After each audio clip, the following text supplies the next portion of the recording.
Hello and welcome to the Kickstart Careers Skills Card Sort, a click and drag activity that you can do to help you identify your best skills. Now this is a useful activity to do because if you're sitting there and you're thinking, well, what am I really good at? And you're not really sure what type of job you should be applying for because you don't really know what your best skills are.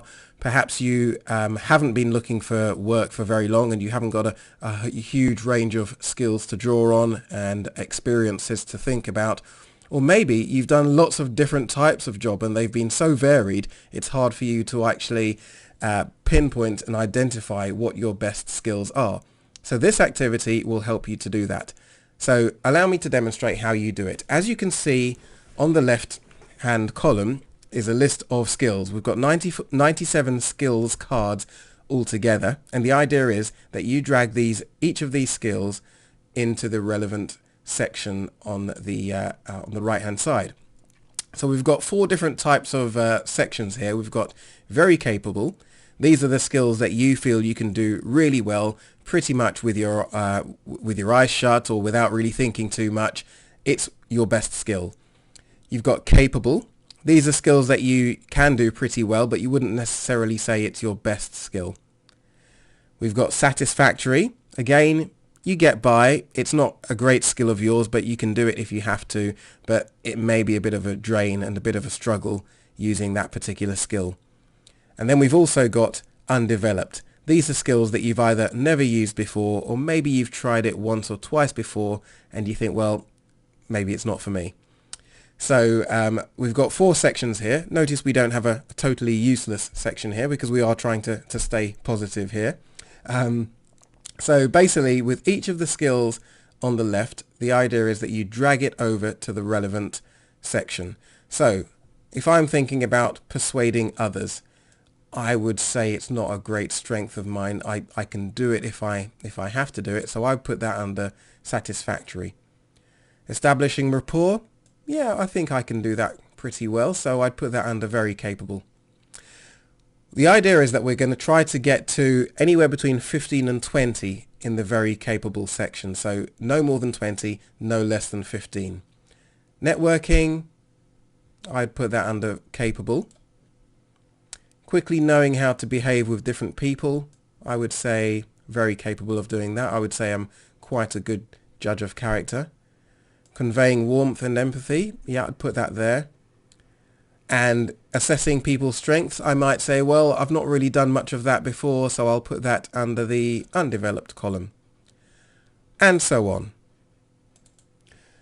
So now I'm down to my last couple of cards. So I've got juggling several tasks at the same time, satisfactory, following diagrams, no, not a great strength of mine.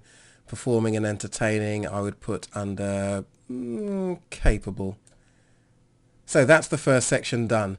As you can see, I've got 15 under very capable, so that's fine. And what I would do now is go to save and next.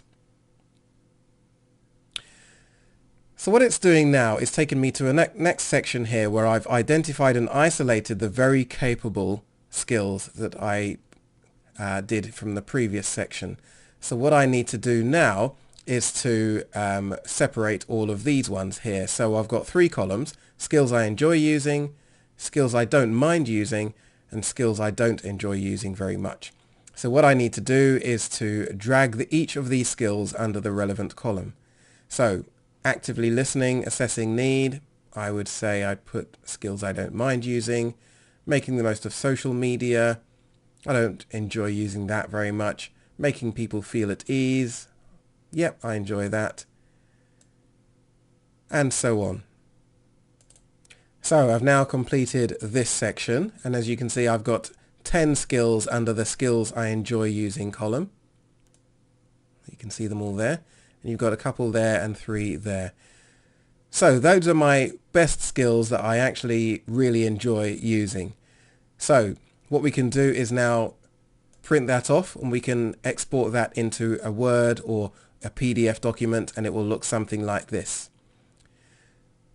And it's important that once you've identified your skills, you're able to give examples of where you've used these skills before. So that's the completed skills activity, and you can play around with the answers. What you can do is go back and repeat some of the questions if you'd like to, because what you do when you sign up to the program, you get a login details so you can actually repeat and go back into it and change some of your answers and play around with it. But generally, the first time you do it, it should be able to give you the true picture and list of skills that you really enjoy using. So that's the skills activity, and I hope you enjoy doing it. Thanks a lot.